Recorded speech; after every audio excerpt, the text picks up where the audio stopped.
Hi నమస్తే welcome to మన TV. అమెరికాలో ఉన్న భారతీయ విద్యార్థులకి అయితే ఇక కష్టాలు తప్పవు అని అయితే తెలుస్తోంది. ఏదైతే ట్రంప్ ఎప్పుడైతే రాజ్యాంగ పదవిని చేపట్టాడో ఆ రోజు నుంచి కూడా భారతీయులకు కష్టాలు మొదలయ్యాయనే చెప్పుకోవాలి. ఎందుకంటే ప్రధానంగా ట్రంప్ ప్రెసిడెంట్ అవ్వగానే మొట్టమొదటి సంతకం జన్మతః పౌరసత్వాన్ని రద్దు చేస్తూ పెట్టడం, అది 22 రాష్ట్రాల్లో కూడా అక్కడ ఉన్న పౌరులందరూ కూడా కోర్టుకెళ్ళడం, అది ప్రస్తుతానికైతే నిలిపివేసిన సంగతి అందరికీ తెలిసిందే. అయితే ట్రంప్ దానిపై కూడా మరో పిటిషన్ వేయాలని ప్రభుత్వం తరపున వాదన కూడా వారికి వినిపించాలని కూడా యోచనలో ఉన్నట్టుగా తెలుస్తోంది. అయితే ప్రధానంగా అదే ఈ జన్మతః పౌరసత్వం మీద కాకుండా ట్రంప్ ప్రధానంగా చెప్పేదేంటంటే వలసలు వచ్చిన వారికి కానీ, ఇక్కడ పార్ట్ టైం వీసాతో ఉద్యోగాలు చేస్తున్న వారిపై కానీ, వారికి ఖచ్చితంగా ఎటువంటి పౌరసత్వం లభించదు, అక్కడ పుట్టిన వారి పిల్లలకి పౌరసత్వం లభించదంటూ కూడా ట్రంప్ వాదన అయితే ఉంది. అదేవిధంగా ట్రంప్ కేవలం అమెరికా సిటిజన్‌తో కానీ, లేదంటే గ్రీన్ కార్డ్ ఉన్న వారికి కానీ, అక్కడ ఉండేవాళ్ళు, అక్కడ పుట్టిన పిల్లలకు మాత్రమే సభ్యత్వం, పౌరసత్వం అనేది లభిస్తుందని కూడా ట్రంప్ వాదన వినిపిస్తున్న పరిస్థితి. అదేవిధంగా దానిపై కూడా కోర్టుకు వెళ్ళడానికి కూడా సిద్ధపడ్డారు. అదే కాకుండా అక్కడికి వెళ్ళే స్టూడెంట్స్ కూడా గణనీయంగా భారతదేశం నుంచి ఎక్కువ మంది అయితే అమెరికాలో విద్యా విధానం గురించి కానీ, అక్కడ విద్యను అభ్యసించడానికి ఎక్కువ మంది అయితే వెళ్తూ ఉంటారు.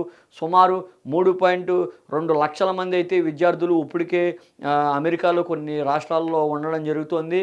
అయితే మనం ప్రధానంగా గమనించుకుంటే ఈ సంవత్సరం కూడా మరింత పెరిగారు భారతీయ విద్యార్థులు అక్కడ. అయితే ట్రంప్ వచ్చి రాగానే అక్కడ ఉన్న రెస్టారెంట్లలో కానీ, గ్యాస్ స్టేషన్‌లో కానీ ఏదైతే పార్ట్ టైమ్ ఉద్యోగాలు చేస్తున్నారో ఆ ప్రదేశాల్లో అయితే ట్రంప్ ఖచ్చితంగా నిషిద్ధం విధించినట్టుగా తెలుస్తోంది. ఎవరైతే భారతీయ విద్యార్థులు, విదేశీ విద్యార్థులు ఖచ్చితంగా పార్ట్ టైమ్ ఉద్యోగాలు చేయడానికి పనికిరారు అంటూ కూడా ఒక నియంతమైన రూల్‌ని అయితే పెట్టడం జరిగింది ట్రంప్. దానిపై ఇప్పటికే ఖచ్చితంగా పార్ట్ టైమ్ విద్యార్థులు కనుక పార్ట్ టైమ్ జాబ్ చేస్తూ దొరికితే ఖచ్చితంగా వాళ్ళని స్వదేశానికి తిరిగి పంపించే యోచనలో అయితే అమెరికా ప్రభుత్వం ఉందని అయితే చెప్పుకోవచ్చు. అదేవిధంగా ఇప్పటికే చికాగోలో 40 మంది విద్యార్థులను అయితే ఇప్పటికే పట్టుకుని భారతదేశానికి పంపించడం జరిగింది. అయితే ఈ పరిణామాలన్నీ కూడా చేజేతులారా అక్కడ ఉన్న భారతీయులే చేసుకున్న పరిస్థితి అయితే చెప్పుకోవచ్చు. ఎందుకంటే ప్రధానంగా ట్రంప్ విధి విధానాలు అన్నీ తెలిసినా కూడా ట్రంప్‌ని ఏకపక్షంగా గెలిపించారు. భారతీయులు ప్రధానంగా అక్కడ ఓట్ బ్యాంక్ ఎక్కువగా ఉండడం అమెరికాలో ఉన్నప్పటికీ కూడా ట్రంప్ మొదటి నుంచి కూడా H-1B వీసాలను గతంలో రద్దు చేయడం కానీ, అనేక మంది విద్యార్థులను కానీ, అదేవిధంగా భారతీయులను కానీ ఇబ్బంది పెట్టడం గతంలో కూడా జరిగింది. అదేవిధంగా ఇప్పుడు కూడా వచ్చి రాగానే ట్రంప్ విదేశీయుల్ని పట్టుకుని ఏరివేసే ప్రయత్నంలో అయితే ఉన్నట్టుగా తెలుస్తుంది. ఏదైతే భారతీయ నుంచి వెళ్ళిన స్టూడెంట్స్ అయితే అక్కడ చాలా కష్టాలు పడుతూ ఉంటారు. ఇక్కడ అనేక కష్టాలు ఉన్నా, బాధలు ఉన్నా సరే అప్పులు చేసి ఏదో విధంగా అమెరికాలో విద్యను అభ్యసిస్తే ఉన్నతమైన స్థానానికి వెళ్ళాలని వారి తల్లిదండ్రులు కూడా యోచించడం జరుగుతుంది. ఏదో విధంగా ఇక్కడ బ్యాంక్ బ్యాలెన్స్లను అయితే చూపిస్తూ ఉంటారు సహజంగా. అది ఇల్లీగల్ అవని, లీగల్ అవని విద్యార్థులు వారి పిల్లలు ఉన్నతగా ఉండాలనే కోరికతో అనేక అప్పులు చేసి కూడా ఇక్కడి నుంచి అమెరికాలో పంపిస్తూ ఉండడం మనకి అందరికీ తెలిసిన విషయమే. అయితే వారు అక్కడ ఉంటే అక్కడ ఏదో పార్ట్ టైం చేసుకుని రెస్టారెంట్లలో కానీ, అక్కడ ఇక్కడ బారుల్లో కానీ, లేదంటే గ్యాస్ ఫిల్ స్టేషన్లో కానీ ఏదైతే పార్ట్ టైం ప్రధానంగా ఉద్యోగాలు, చిన్న చిన్న ఉద్యోగాలు వారి ఖర్చులకి ఎక్కడైతే లభిస్తుందో అటువంటి పార్ట్ టైం ఉద్యోగాలు చేసుకుంటూ వారు అక్కడ విద్యను అభ్యసిస్తూ కూడా ఉంటూ ఉంటారు. అలాంటి అవకాశం లేకుండా అయితే ట్రంప్ ప్రధానంగా ప్రస్తుతం వారి చర్యలు చేపట్టినట్టే తెలుస్తోంది. ఇప్పటికే 40 మంది విద్యార్థులను అయితే భారతదేశానికి పంపించడం జరిగింది. ఏదైతే భారతీయ విద్యార్థులకు మటుకు కష్టాలు తప్పట్లేదని అయితే మనం చెప్పుకోవచ్చు. ఎందుకంటే ఇక్కడి నుంచి కొంత వెళ్ళడానికే చాలా అతి కష్టంగా అమౌంట్‌ని సిద్ధం చేసుకుంటూ వెళ్తే అక్కడికి వెళ్ళి పార్ట్ టైం చేసుకుంటూ ఏదో రకంగా గడిపే విద్యార్థులు ప్రస్తుతం వాళ్ళ మెయింటెనెన్స్‌కి కూడా ఇంటి దగ్గర నుంచే డబ్బులు పంపించాల్సిన పరిస్థితి అయితే వస్తుంది. ఇప్పటికే ట్రంప్ విధానం అయితే అక్కడ భారతీయులకు చాలా ఇబ్బందికరంగా మారింది అనడంలో సందేహం లేదు.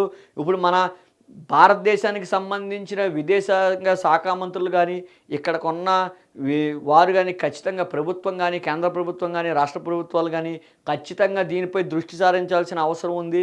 విద్యార్థులు ఎంతో ఆశలతో అక్కడికి వెళ్ళి విద్యా విధానంలో ఉండాలి, విద్యను అభ్యసించాలనే ఉద్దేశంతో వెళ్తూ ఉంటారు. అటువంటి విద్యార్థులకు ఖచ్చితంగా లోన్లు ఇవ్వడం గానీ, వేరే రకంగా ఆర్థికంగా నిలబడడానికి వెన్నుదన్నుగా ఖచ్చితంగా ఉండాల్సిన అవసరం అయితే ఉంది.